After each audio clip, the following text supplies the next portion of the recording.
नमस्कार मैम। कैसे हैं आप सभी लोग? सभी जबरदस्त है ना? जबरदस्ती तो कोई नहीं है।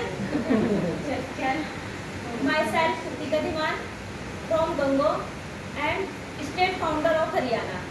सबसे पहले तो मैं थैंक्स करती हूँ माउंट न्यूट्रिशन कंपनी को, क्योंकि आज उसी की वजह से हम सब लोग आपस में यहाँ पे एक साथ बैठे हैं, एक दूसरे को जान रहे हैं। उसके बाद मैं थैंक्स करती हूँ अपने पेरेंट्स का, जो हमेशा मुझे गाइड करते हैं इस बिजनेस को करने के लिए। और उसके बाद मैं थैंक्स करना चाहती हूँ हमारी कंपनी के managing director mister Sumit Dhiman ji का और national promoter mister Manju Lamba ji का। 16 अक्टूबर 2022 से स्टार्टिंग करी एमएनसी की।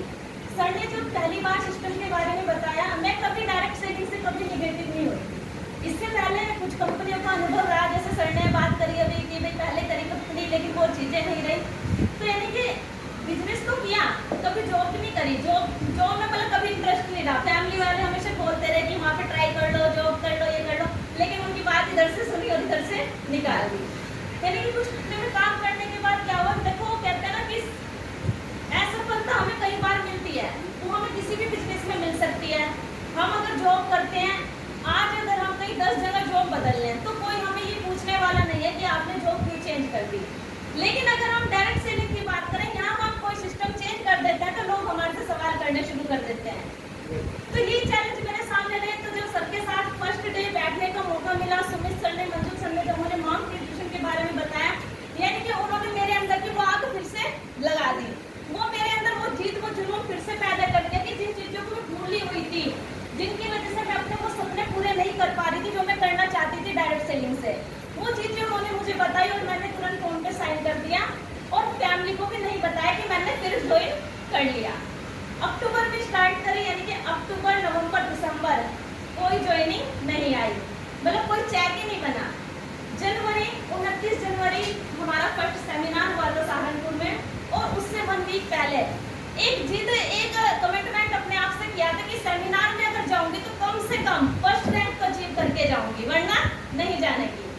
तो उस टाइम में पूरी उस शिद्दत के साथ काम की, प्लानिंग करी और उस सेमिनार में अपना फर्स्ट रैंक को क्वालिफाई करके पहुंची। और तब फैमिली को बताया कि मैंने ये सिस्टम स्टार्ट करा है कि आप भी उसमें आना। घर वालों ने फिर इस चक्कर में पड़ गई, फिर स्टार्ट कर दिया। आज मेरी मदर प्रोग्राम में आई है, वो गवाह है इस चीज की, क्योंकि उन्हें ये चीज समझ में नहीं आती थी, गोले बनाने वाला काम। वो कहते थे कि ठीक है तो, लेकिन मुझे इस चीज की खुशी है कि उन्होंने कभी मुझे भी करने से नहीं रोका। मतलब अगर वो मेरे काम से पॉजिटिव नहीं थी तो निगेटिव भी नहीं थे। मैं आज फैमिली से दूर रहती हूँ, बाहर रह के काम करती हूँ, कभी कभी अपने घर जाती हूँ, लेकिन उन्होंने फिर भी मुझे पूरा सपोर्ट किया कि ठीक है हम कर रहे नहीं कर रहे, लेकिन तू कर। क्योंकि इस चीज को मैंने देखा, क्योंकि मेरा ये मानना था कि जब सिस्टम को मैंने देखा है, जानकारी मैंने ली है, तो ये मुझे पता है कि इसमें सक्सेस मिलेगी या नहीं मिलेगी। उस प्रोग्राम में यानी कि अपना फर्स्ट रैंक को अचीव करने के बाद मैं पहुंची, यानी कि जो मेरा पहला चेक आया 2 फरवरी की हमारी क्लोजिंग होती है, जब पे आउट आता है, तो यानी कि 4 महीने बाद मुझे पहला पे आउट आया।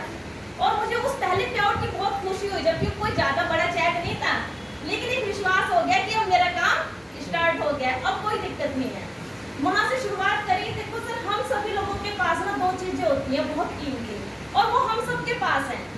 पहली चीज होती है वो है समय, यानी कि हम किसी भी काम को कर रहे हैं तो हम उसमें अपना समय दे रहे हैं।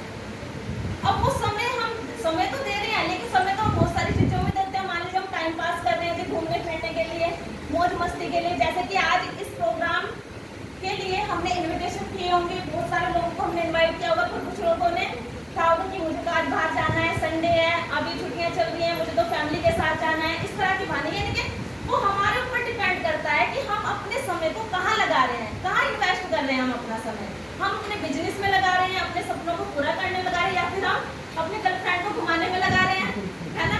वो हमारे ऊपर डिपेंड करता है हम अपना समय कहाँ वेस्ट कर रहे हैं। और उससे भी बड़ा जो हमारे पास हीरा होता है वो होता है पेशेंस। यानी कि हमने चलो समय तो अच्छी जगह लगा दिया अपने बिजनेस में, अब उससे भी बड़ी चीज क्या आती है कि जब हमें एक बार हम फेल हो गए, 2 बार हो गए, 3 बार, तो क्या होता है कि हम अपनी सहनशीलता खत्म कर देते हैं कि नहीं बस मैंने तो करके देखा था, कुछ नहीं हुआ मेरा, उसने भी किया था, उसका भी कुछ नहीं हुआ। तो हमारे पास हमें समय से भी ज्यादा जो चीज आती है वो आती है पेशेंस रखने की। उसी टाइम पे मैंने भी वो पेशेंस था, क्योंकि मुझे ये चीज तो पक्का डिसाइड थी कि कामयाब तो होंगे वो डायरेक्ट सेलिंग में ही होंगे, जो अपने सपने पूरे होंगे वो तो डायरेक्ट सेलिंग से ही होंगे। सिर्फ वो रास्ता मिलने की देर थी, और वो रास्ता मुझे सुमित सर और मंजू सर ने दिखाया, उन्होंने शुरुआत कराई। एक स्टोरी मुझे याद आ रही है जो मैं आप लोगों से जरूर डिस्कस करूंगी। एक बार क्या होता है कि एक एग्जीबिशन लगे होते हैं, जैसे होता है ना कि वहाँ पे अलग अलग तरह की पेंटिंग्स वगैरह, तो एक पेंटिंग बनी हुई थी और वो बहुत ही देखने में बहुत ही ज्यादा बेकार, बहुत ज्यादा भद्दी सी। उसमें क्या था कि एक कोई चित्र होता है, उस लेडीज का जो सिर होता है वो पूरा का पूरा बालों से ढका हुआ होता है, और उसके 2 पंख लगे होते हैं, और पीछे से वो गंजा। तो ऐसे जब लोग उसको देख रहे थे, जा रहे थे, तो उसने पूछा कि ये क्या चीज है, और उस पेंटिंग के ऊपर लिखा हुआ था अवसर, मौका, अपॉर्चुनिटी। तो ऐसे ही जब हम उसको देख रहे चल रहे थे, लोग पूछने लगे, तो जिस बंदे ने वो पेंटिंग बनाई थी उसने उसको कहा कि मैं इसको आपके बारे में बताता हूँ कि ये क्या चीज है। सबसे पहले कि देखो, जो ये बालों से ढका हुआ चेहरा है, ये क्या है कि जब हमारे पास कोई अवसर आता है ना, तो वो हमेशा ढका हुआ होता है, और इसके पंख इसलिए लगे हुए हैं कि जब वो आप उस अवसर को पहचानोगे, यानी कि तब तक इतनी देर हो जाएगी कि वो उड़ जाएगा, क्योंकि कोई भी अवसर, कोई भी मौका हमारे पास ज्यादा देर नहीं आता है, वो कुछ सेकंड के लिए आता है। ये हमारे ऊपर डिपेंड करता है कि हम उसे पहचान रहे हैं या नहीं। और ये पीछे से गन फैसले कि ये जब तक आप इसे पहचानोगे, आप इसको पकड़ने की कोशिश करोगे, तो ये आपके पकड़ में नहीं आएगी, ये पीछे से इसलिए गन जाएगा। यानी कि हमारे पास अपॉर्चुनिटी, जब हम उसको पहचान लेंगे, हम जब सोचते हैं कि चलो अच्छा हम करके देखते हैं। जैसे आज यहाँ पे कुछ लोग नए आए होंगे जो पहली बार इस मीटिंग को अटेंड कर रहे होंगे। अब हम देखते हैं कि चलो आज हमने माउंट न्यूट्रिशन का प्लान को देख लिया, सारी चीजें हमने डिस्कस कर ली, चलो सोचेंगे, देखेंगे।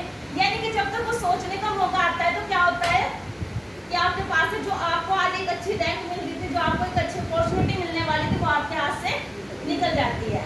तो मैं इस स्टोरी के माध्यम से आप लोगों को यही समझाना चाहती हूँ कि अगर हमने किसी चीज को पहचान लिया, वो अपॉर्चुनिटी आपके सामने आ गई, तो हमें वो कैश करनी है, उसे जाने नहीं देना है। और साथ ही देखो, वैसे तो बातें तो बहुत सारी हैं करने के लिए, लेकिन हमें आज सबको भी सुनना है। लास्ट में 2 लाइनों के साथ, असफलता एक चुनौती है, स्वीकार करो। असफलता एक चुनौती है, स्वीकार करो। क्या कमी रह गई देखो और सुधार करो। जब तक सफल ना हो तुम, नींद चैन की त्यागो तुम।